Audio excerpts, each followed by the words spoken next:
नमस्कार दोस्तों, welcome to study boom. आज हम लोग टॉप 50 करंट अफेयर का ये तीसरा वीडियो देखने वाले हैं और ये आने वाले एग्जाम्स में बहुत ज़्यादा इंपॉर्टेंट होने वाला है, चाहे वो पेट हो, आरओ हो, पीईओ हो या कोई भी अन्य एग्जाम हो। तो चलिए शुरू करते हैं। एशियाई कुश्ती चैंपियनशिप 2022 में लगातार 3 स्वर्ण पदक जीतने वाले भारत के पहले पहलवान कौन बन गए हैं? रवि दहिया। तो इन्होंने 3 स्वर्ण पदक लगातार जीत लिए हैं। और ये कौन है? रवि दहिया। किस खेल से संबंधित हैं? ये पहलवान है, कुश्ती से संबंधित हैं।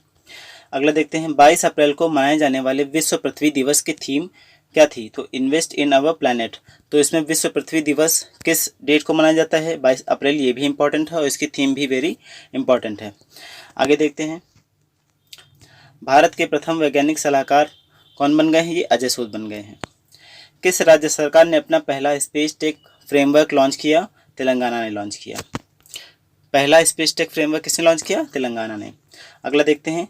भारत के पहले पोर्टेबल सोलर रूफटॉप सिस्टम का उद्घाटन कहाँ किया गया? गांधीनगर में किया गया और ये उद्घाटन मोदी जी द्वारा किया गया था। आगे देखते हैं। पहला सेमिकॉन इंडिया 2022 सम्मेलन किस शहर में आयोजित किया जा रहा है?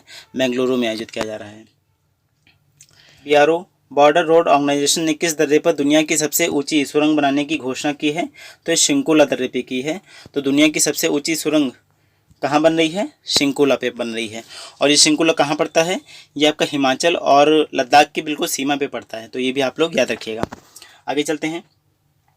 साजन प्रकाश ने हाल में ही किस खेल में डेनिश ओपन में स्वर्ण पदक जीता? तो ये स्विमिंग में इन्होंने स्वर्ण पदक जीत लिया है। तो इसमें सीधे प्रश्न पूछा जा सकता है कि साजन प्रकाश किस खेल से संबंधित हैं? तो ये स्विमिंग से संबंधित हैं। नेक्स्ट। किस सरकार द्वारा गुरुजी स्टूडेंट क्रेडिट कार्ड योजना लॉन्च की गई? तो गुरुजी स्टूडेंट क्रेडिट कार्ड योजना लॉन्च करने वाला राज्य कौन सा है? झारखंड। नेक्स्ट। चार सुंदरी योजना किस राज्य सरकार द्वारा चलाई जा रही है? तो ये पश्चिम बंगाल द्वारा योजना चलाई जा रही है। सुंदरबन जो डेल्टा है वहाँ पर सुंदरी नामक वृक्ष पाए जाते हैं और इसी से उस क्षेत्र का नाम सुंदरबन डेल्टा पड़ा है। तो ये सुंदरी से आप याद रखिएगा कि ये कहाँ पोश्चिम बंगाल में चलाई जा रही है। दृष्टि बाधित लोगों के लिए भारत के पहले रेडियो चैनल का नाम क्या है? रेडियो अक्ष। किस मंत्रालय द्वारा उत्सव पोर्टल लॉन्च किया गया? तो ये पर्यटन मंत्रालय द्वारा लॉन्च किया गया है। किस मंत्रालय द्वारा EDAR या EDAR नामक पोर्टल लॉन्च किया गया है? तो सड़क परिवहन एवं राजमार्ग मंत्रालय द्वारा लॉन्च किया गया है।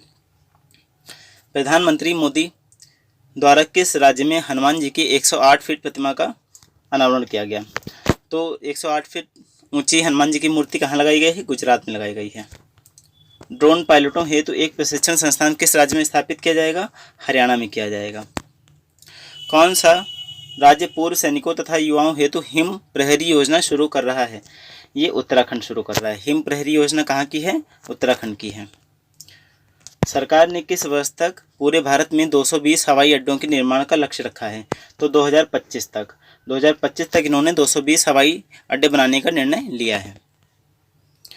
पद्म भूषण प्राप्त करने वाले पहले पैरा एथलीट कौन बन गए हैं? ये देवेंद्र झांझरिया बन गए हैं। ये किस खेल से संबंधित हैं? जेवलिन थ्रो से संबंधित हैं। इन्होंने पहले से 2 गोल्ड मेडल जीत रखे थे ओलंपिक्स में और इस बार जो टोक्यो ओलंपिक हुआ था तो इस बार इन्होंने सिल्वर मेडल प्राप्त किया। किस मंत्रालय द्वारा नई रोशनी योजना शुरू की गई? तो अल्पसंख्यक मामलों के मंत्रालय द्वारा। TCS के MD एंड CEO कौन बन गए हैं? राजेश गोपीनाथ। पहले कौन थे?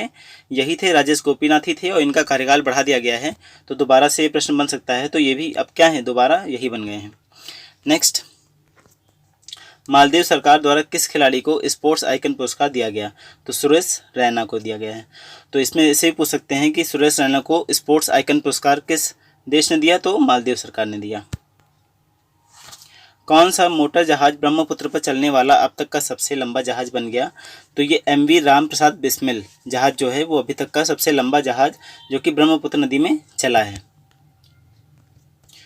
नॉन मॉड्यूल 1 किस राज्य के छात्रों के लिए कौशल विकास योजना शुरू करी गई है? तो ये तमिलनाडु की योजना है। किस भारतीय शहर ने गिनीज वर्ल्ड रिकॉर्ड बुक में प्रवेश करने के लिए 10 मिनट में 11.75 लाख तेल के दिए जलाए? तो ये उज्जैन में जलाए गए। नेक्स्ट। पिछले वर्ष की तुलना में भारत में टीबी के मामलों में कितने प्रतिशत की वृद्धि हुई है? तो 19% की वृद्धि हुई है। टीबी समाप्त करने का लक्ष्य कितना है? ये आप हमको कमेंट करके बताइए। यूपी के दशहरी आम को देश विदेश में किस ब्रांड द्वारा बेचा जाएगा? तो काकोरी ब्रांड द्वारा बेचा जाएगा। क्वाड समिट 2022 का आयोजन किस देश में किया गया? टोक्यो में किया गया। और टोक्यो कहाँ पड़ता है? जापान में। ये क्वाड क्या है? इसमें कितने देश शामिल हैं? इसमें 4 देश शामिल हैं। इसमें भारत, ऑस्ट्रेलिया, यूएसए और जापान, इन चारों ने मिलकर के एक समिट बनाई थी जिसको क्वाड कहा जाता है। और इसकी इस बार समिट कहाँ हो रही है 2022 की? टोक्यो में हो रही है, जो कि जापान में है। विश्व आर्थिक मंच WEF की बैठक कहाँ हो रही है? दावोस में हो रही है। और दावोस कहाँ पड़ता है? स्विट्जरलैंड। दिल्ली के नए उपराज्यपाल कौन बन गए हैं? विनय सक्सेना। इन्होंने किसका स्थान लिया है? ये आप हमको कमेंट करके बताइए।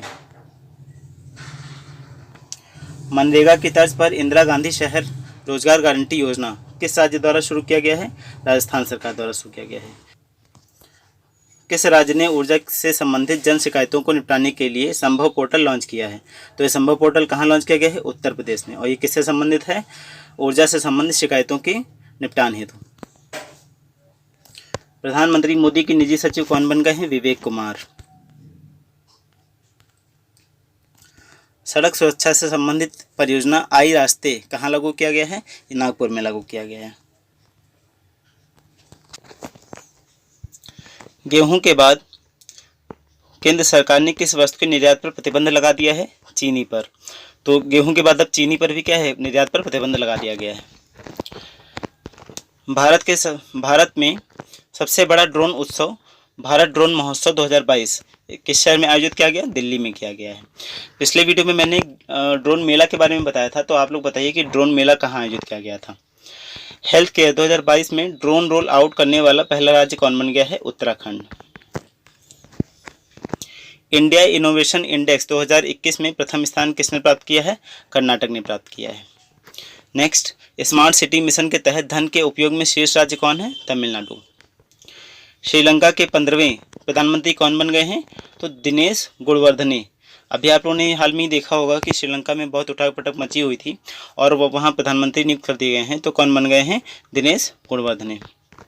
देश का पहला हर घर जल प्रमाणित जिला कौन बन गया है? बुरहानपुर बन गया है। और ये कहाँ पड़ता है? मध्य प्रदेश में पड़ता है। नेक्स्ट, राष्ट्रीय ध्वज दिवस कब मनाया गया? 22 जुलाई को मनाया गया। तो राष्ट्रीय ध्वज दिवस क्या होता है? 22 जुलाई 1947 को जो अपना राष्ट्रीय ध्वज है उसको अपनाया गया था, इसीलिए हर साल 22 जुलाई को क्या मनाया जाता है? राष्ट्रीय ध्वज दिवस मनाया जाता है। कौन सा देश दुनिया का पहला तैरता हुआ शहर बना रहा है? तो ये दक्षिण कोरिया बना रहा है, दुनिया का पहला तैरता हुआ शहर। मुख्यमंत्री मुफ्त सीवर कनेक्शन योजना ये कहाँ चल रही है? दिल्ली में चल रही है। कौन सा राज्य भारत की पहली ट्राइबल हेल्थ ऑब्जर्वेटरी की स्थापना कर रहा है? ये ओडिशा कर रहा है। पूर्वांचल का पहला प्राकृतिक विज्ञान संग्रहालय कहाँ बनाया जा रहा है? गोरखपुर में बनाया जा रहा है। कुशल महिलाओं को रोजगार प्रदान करने हेतु वीमेन एट वर्क कार्यक्रम किसने शुरू करा है? कर्नाटक सरकार ने शुरू करा है। पल्ले प्रगति तथा पटना प्रगति किस राज्य से संबंधित योजनाएं हैं? तेलंगाना से। खाद्य और कृषि संगठन द्वारा किस शहर को 2021 tree city of the world के रूप में मान्यता दी गई है? मुंबई को दी गई है। 2021 हेतु देश के सर्वोच्च साहित्यिक पुरस्कार 56वें ज्ञानपीठ अवार्ड से किसको सम्मानित किया गया है? नीलमणि फुकन जी को। तो ज्ञानपीठ अवार्ड किसको मिला है? नीलमणि फुकन जी को मिला है। आखिरी क्वेश्चन देखते हैं। IPL के इतिहास में संन्यास लेने वाले पहले खिलाड़ी कौन बन गए हैं? R अश्विन। तो इस तरीके से हम लोगों ने 50 क्वेश्चन कंप्लीट कर लिए हैं और ये सीरीज जो चल रही है बहुत ज़्यादा इंपॉर्टेंट है आपके आने वाले एग्जाम्स के लिए, इसलिए लाइक करें, सब्सक्राइब करें, शेयर करें, अपना प्यार बनाए रखें। धन्यवाद।